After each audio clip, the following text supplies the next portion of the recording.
کہ اللہ تبارک و تعالیٰ کی طرف سے مجھے پھر یہ وحی آئی کہ یہ ایک دوسرے کو قتل بھی کریں گے اور دشمن ان پر غالب نہیں آئے گا، لیکن یہ ایک دوسرے کو قتل کریں گے اور قیدی بنائیں گے، جس کی وجہ سے دشمن غالب آ جائے، دشمن الٹیمیٹلی ان پر غالب نہیں آ سکے گا۔ اور اس کی مثال آج بھی ہمارے سامنے موجود ہے۔ ہمیں اپنے حکمران کی جوتیوں کی وجہ سے، اپنے حکمرانوں کے بوٹوں کی وجہ سے جو ہے وہ استحصال ہو رہا ہے مسلمانوں کا، جہاں بھی آپ دیکھیں، چاہے افغانستان میں ہے، طالبان بھی مسلمان، شمالی اتحاد والے مسلمان کو آپس میں لڑوا دیا، مسلمان سے مسلمان کا گلا کٹوا رہے ہیں، والعیاذ باللہ تعالی۔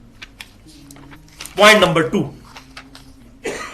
اس حدیث قرطاس کے سلسلے میں معاذ اللہ اگر کسی کا یہ عقیدہ ہے کہ سیدنا عمر فاروق رضی اللہ تعالیٰ عنہ معاذ اللہ اتنے تگڑے اور مضبوط تھے، جس طرح ہمارے رافضی بھائیوں کا خیال ہے کہ وہ رسول اللہ پر غالب آ گئے اور حضور صلی اللہ علیہ وسلم سے زبردستی یہ کام نہیں کروایا، انہوں نے آپ کو روک لیا صلی اللہ علیہ وسلم، تو یہ بات اللہ تک جاتی ہے، پھر تو اللہ تعالیٰ بھی حضرت عمر کو نہ روک سکا معاذ اللہ، تو یہ عقیدہ کفر ہوگا اگر کسی کا یہ عقیدہ، کیونکہ اللہ تعالیٰ کا اس کتاب میں وعدہ ہے، هو الذی ارسل رسولہ بالہدی ودین الحق لیظہرہ علی الدین کلہ ولو کرہ المشرکون، سورہ صف آیت نمبر 9۔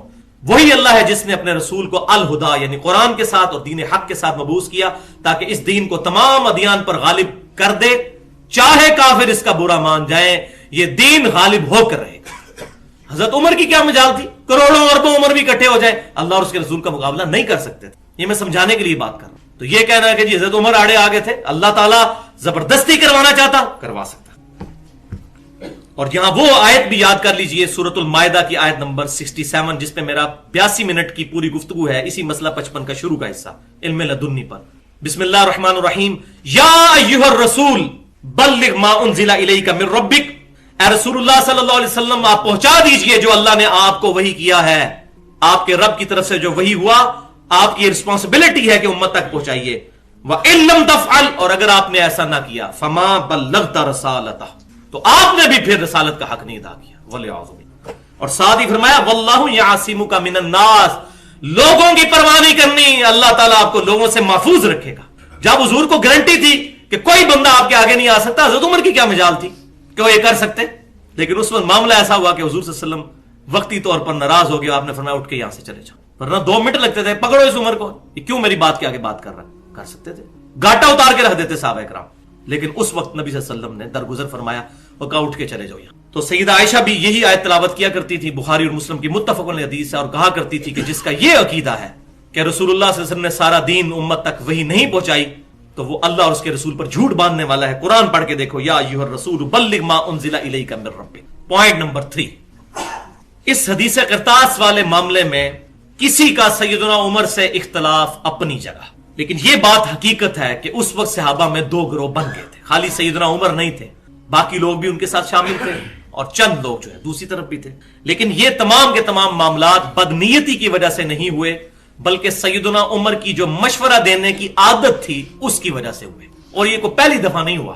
حضرت عمر کی عادت تھی مشورے دینے کی، اور کبھی ان کے مشورے صحیح ہوتے تھے تو حضور قبول بھی کر لیتے تھے، اور جب غلط ہوتے تھے حضور قبول نہیں کرتے تھے۔ یہاں بالکل معاملہ ہی الگ ہوا، آپ صلی اللہ علیہ وسلم اتنے ناراض ہوئے، آپ صلی اللہ علیہ وسلم فرمایا اٹھ کے یہاں سے چلے جاؤ۔ اس کی مثال میں آپ کو دیتا ہوں، صحیح مسلم میں حدیث ہے کہ نبی صلی اللہ علیہ وسلم نے سیدنا ابو ہریرہ کو یہ بشارت دی کہ یہ بشارت میری طرف سے سنا دو کہ جس نے ایک دفعہ صدق کے دل سے کلمہ شہادت پڑھ لیا، اللہ اور اس کے رسول کی گواہی دے دی صلی اللہ علیہ وسلم، وہ جنت میں جائے، اور یہ میری جوتیاں بھی لے دو ثبوت کے طور پر کہ میں پروفٹ کی طرف سے آ رہا ہوں۔ تو سیدنا ابو ہریرہ نے وہ جوتیاں اٹھائیں حضور صلی اللہ علیہ وسلم کے نالین مبارک، اور گلیوں میں شور مچاتے ہوئے جا رہے ہیں کہ جس نے ایک دفعہ بھی کلمہ پڑھا وہ جنت میں جائے گا۔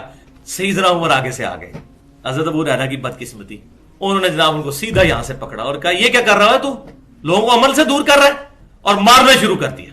اور ان کا مجھے حضور نے بھیجا ہے، ان کا میں پہلے حضور سے جا کے فیصلہ کرواؤں گا، حضور نے بھیجا بھی ہے کہ تو خود ہی آ گیا ہے۔ تو مارتے ہوئے حضور صلی اللہ علیہ وسلم کے پاس لائے تو نبی صلی اللہ علیہ وسلم نے فرمایا اس کو نہ مارو، یہ میری اجازت سے کیا تھا۔ کہ یا رسول اللہ صلی اللہ علیہ وسلم اگر آپ یہ بات ہم عام کریں گے تو لوگ تو پھر عمل کرنا ہی چھوڑ دیں گے۔ تو پھر آپ صلی اللہ علیہ وسلم فرمایا اچھا ٹھیک ہے، پھر لوگوں کو عمل کرنے، یعنی اس کو عام نہ کرو اس طرح۔ لیکن ظاہر حدیث تو آ گئی کتابوں میں، لیکن اس کی بنیاد پر وہ ہمیں نظر آ رہا ہے آج مسلمانوں میں وہ سارا فتنہ، ایک دفعہ کلمہ پڑے جو بھی ہے، ایک پھیرا لگے گا دوزخ کا، پھر جنت ٹوری جانا ہے، ایک پھیرا لگے گا دوزخ کا، الٹیمیٹلی جنت میں چلے ہی جائیں گے۔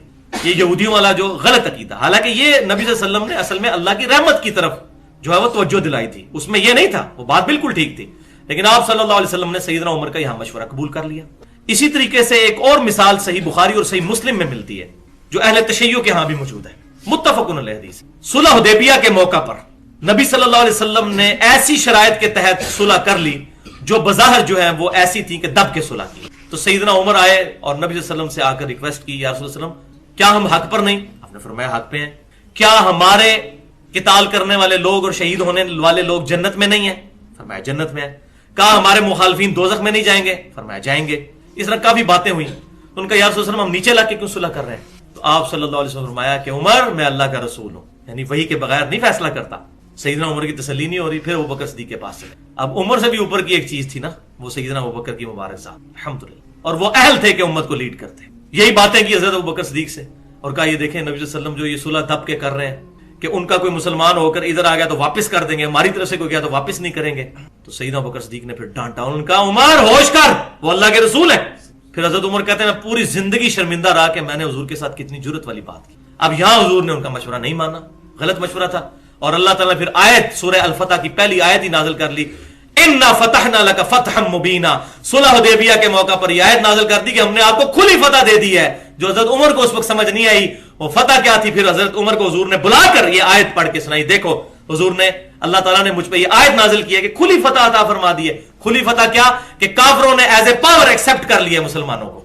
اس سے پہلے تو رگڑا لگانے کے لیے آگے تھے, بدر میں بھی, احد میں بھی, خندق میں بھی. یہ پہلا موقع تھا کہ انہوں نے بجائے مسلمانوں کے ساتھ لڑائی کرنے کے ایک ٹریٹی, ایک معاہدہ کر لیا کہ آپ لوگ اس دفعہ تو واپس چلے جائیے, اگلی دفعہ آ کے آپ بغیر ہتھیار کے جو ہے وہ حج اور عمرہ کے لیے آ سکتے ہیں. تو یہ مسلمانوں کو ایز اے پاور تسلیم کر لیا, یہ فتح تھی. اور حضور صلی اللہ علیہ وسلم نے خوشخبری سنا دی تھی کہ اب تم کافروں پر حملہ کرو گے, فتح مکہ ہی ہونے ہوگی. اب یہ ان کی ہمت نہیں کہ دوبارہ آئے. اور وہی ہوا کہ 6 ہجری میں صلح حدیبیہ ہوئی, 7 ہجری میں غزوہ خیبر ہوا, 8 ہجری میں فتح مکہ ہو گیا, اور اس کے بعد 9 ہجری میں غزوہ تبوک کے بعد ٹوٹل ریولوشن عرب کے اندر الحمدللہ آ گئی. تو یہاں سیدنا عمر رضی اللہ تعالیٰ عنہ کی غلطی, اور یہاں سیدنا علی سے بھی یہ غلطی ہوئی. صحیح بخاری اور مسلم دونوں میں موجود ہے, متفق علیہ حدیث ہے. اب وہ کافر کہنے لگے ہم آپ کو اللہ کا رسول نہیں مانتے. آپ نے یہ جو معاہدہ لکھا ہے محمد الرسول اللہ, اس کو لکھیں محمد بن عبداللہ کی طرف سے معاہدہ ہے. ہم تو اللہ کا رسول مانتے ہوتے تو آپ سے لڑائی نہ کرتے. تو نبی صلی اللہ علیہ وسلم نے مولا علی رضی اللہ تعالیٰ عنہ کو کہا کہ علی میرا نام مٹا کر تو محمد بن عبداللہ لکھ دو. انہوں نے کہا یا رسول اللہ میں آپ کا نام نہیں مٹاؤں. امام والی کی حیرت جاگ اٹھی کہ میں کیوں مٹاؤں, میں تو رسول مانتا ہوں. لیکن بات وہی ہے کہ حکم جو ہے وہ ادب پر فوقیت رکھتا ہے. ان کو یہ کام کرنا چاہیے تھا, چاہے محبت تھی, لیکن حکم جو ہے وہ ادب پر فوقیت رکھتا ہے. حضور صلی اللہ علیہ وسلم بھی پھر اس معاملے میں ناراض نہیں ہوئے. آپ صلی اللہ علیہ وسلم نے پھر کہا کہ مجھے بتاؤ کہاں ہے. پھر آپ صلی اللہ علیہ وسلم نے اپنے مبارک ہاتھوں سے اس کو جو کاٹا, اور پھر آپ صلی اللہ علیہ وسلم نے وہاں پر محمد بن عبداللہ لکھوا دی. تو یہ معاملات جو ہیں صحابہ کرام علیہم رضوان کے ساتھ لگے رہے.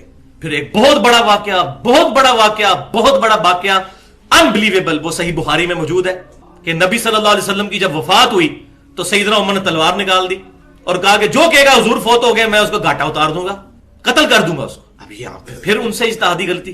اب صحابہ کرام کا جھرمٹ لگا حضرت عمر کے گرد. اتنے میں سیدنا ابوبکر صدیق حجرہ عائشہ میں داخل ہوئے, نبی صلی اللہ علیہ وسلم کے ماتھے پر بوسہ دیا آپ صلی اللہ علیہ وسلم, اور کہا اللہ کے رسول اللہ تعالیٰ آپ پر 2 موتیں جمع نہیں کرے گا, ایک موت آپ کو آنی تھی, اس کے بعد تو اب آپ کی ابدی زندگی ہے, برزخی حیات شروع, اب دوبارہ آپ کو موت نہیں آئے گی. اور پھر مسجد میں آئے اور دیکھا کہ حضرت عمر فاروق رضی اللہ تعالیٰ عنہ کے گرد جمگھٹا لگا. آپ نے سیدنا عمر کا کندھا پکڑا اور کہا عمر ہوش کر, یہ کیا کہہ رہا ہے کہ نبی صلی اللہ علیہ وسلم فوت نہیں ہوئے. لیکن حضرت عمر سونے نہیں رہے. تو سیدنا ابوبکر صدیق سیدھا مسجد نبوی میں ممبر پر چڑھے, یہ صحیح بخاری کے الفاظ ہیں سارے میں جو پڑھ رہا ہوں, اور کہا عمر کو اس کے حال پر چھوڑ دو. اب سیدنا ابوبکر صدیق کا ظاہر روب اتنا تھا کیونکہ نبی صلی اللہ علیہ وسلم نے, بخاری مسلم میں آتا ہے, میں آگے بیان بھی کر دوں گا, اپنی زندگی میں ہی مصلی امامت پر سیدنا ابوبکر کو کھڑا کر دیا تھا. تو راوی کہتے ہیں خدا کی قسم سب لوگ عمر کو چھوڑ کر ابوبکر کی طرف متوجہ ہو گئے, عمر اکیلے رہ گئے. پھر سیدنا ابوبکر صدیق رضی اللہ تعالیٰ عنہ نے بڑا سخت جملہ بولا, بہت سخت.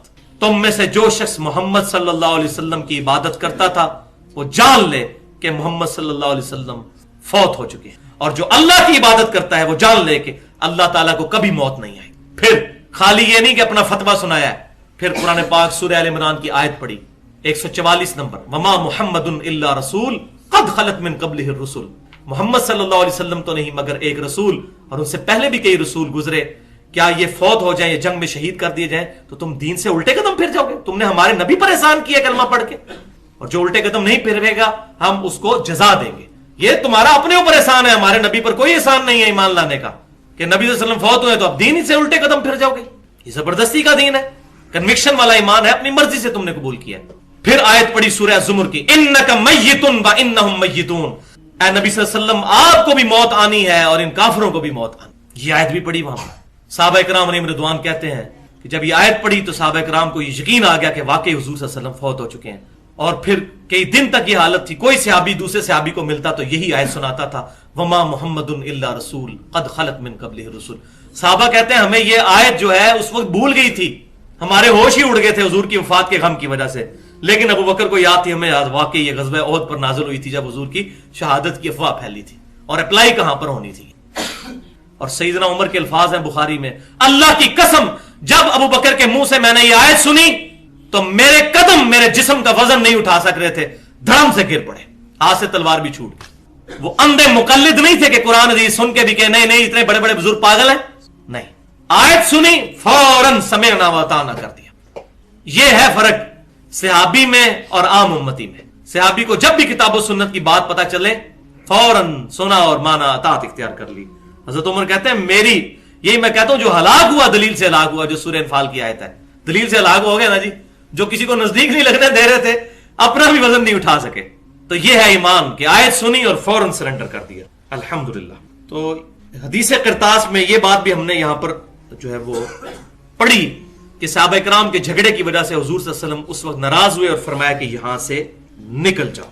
لیکن لیکن لیکن یہ حضور کی ناراضگی وقتی تھی, بعد میں حضور صلی اللہ علیہ وسلم راضی بھی ہو گئے, اور اس کا ثبوت صحیح بخاری اور مسلم کی متفقن علیہ حدیث. صحیح بخاری میں انٹرنیشنل نمبرنگ کے مطابق 680 اور صحیح مسلم میں 944. حضور اپنی وفات والے دن, یہ وفات سے 4 دن پہلے کا واقعہ ہے کیونکہ جمعرات کا دن تھا نا, جمعرات کے بعد جمعہ, پھر ہفتہ, پھر اتوار, پھر سوموار. سوموار والے دن آپ وسلم کی وفات ہوئی ہے. اس دن آپ وسلم صحابہ سے خوش تھے. اصل مسئلہ کیا تھا کہ آپ وسلم کیا کروانا چاہتے تھے وہ انشاءاللہ میں اینڈ پہ بتا دوں گا, بل یہ اشارتاً میں یہیں پر وہ حدیث بیان کر دیتا ہوں کہ آپ صلی اللہ علیہ وسلم جس دن فوت ہوئے, بخاری اور مسلم کا حوالہ میں نے بتا دیا, آپ صلی اللہ علیہ وسلم نے اپنا مبارک حجرے سے پردہ ہٹایا, لوگ فجر کی نماز میں سیدنا ابو بکر صدیق رضی اللہ تعالیٰ عنہ کے پیچھے نماز پڑھ رہے تھے. صحابہ کہتے ہیں کہ 3 دن سے ہمیں حضور کی زیارت نہیں ہوئی تھی, قریب تھا کہ جب یہ پردہ ہٹنے کی آواز آئی, ظاہر ہے وہ کھجور کے پتوں کا پردہ تھا, قریب تھا کہ ہم حضور کی زیارت کی خوشی میں آزمائش میں پڑھ کے اپنی نماز ہی توڑ دیتے. لیکن حضور نے جب ہماری یہ حالت دیکھی تو ہمیں کہا کہ اپنی جگہوں پر ٹھہرے رہو.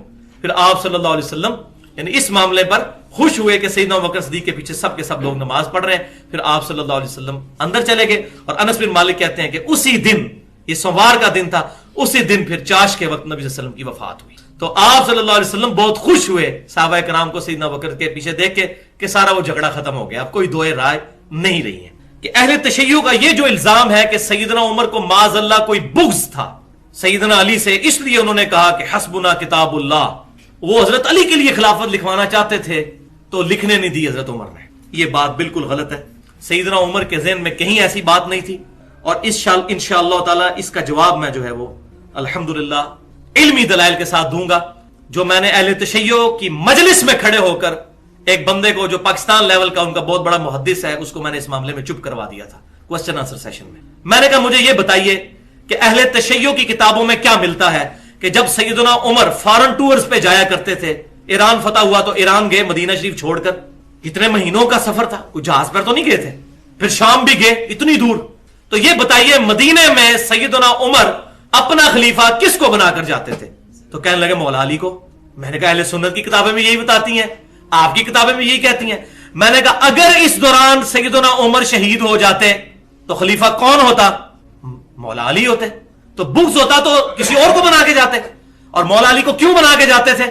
اس کی وجہ تھی کیونکہ بخاری اور مسلم کی حدیث ہے, غزوہ تبوک پہ جب نبی صلی اللہ علیہ وسلم گئے تھے تو آپ صلی اللہ علیہ وسلم حضرت علی کو اپنا خلیفہ بنا کر گئے تھے اپنی مبارک زندگی میں مدینہ شریف پر, کہ عورتوں اور بچوں کے پاس. یہ ریزن تھی, یہ تانا بانا جڑتا ہے اس کا. تو سیدنا عمر حضور کی سنت پہ عمل کرتے تھے کہ مولا علی کو حضور بنا کے گئے تھے, میں بھی مولا علی کو بنا کر جاؤں. اور وہی حضور نے فرمایا تھا اے علی تیری میرے ساتھ وہی نسبت ہے جو ہارون کی موسیٰ علیہ السلام کے ساتھ. یہ دیکھیں کس طریقے سے کڑیاں الحمدللہ جڑی ہوتی ہیں. اچھا, حتیٰ کہ صحیح بخاری میں انٹرنیشنل نمبرنگ کے مطابق 3700 نمبر حدیث ہے کہ سیدنا عمر فاروق رضی اللہ تعالیٰ عنہ کو جب زخم لگا 28 ذوالحجہ 23 ہجری میں اور 1 محرم 24 ہجری میں ان کی شہادت ہوئی. اس زخم کے دوران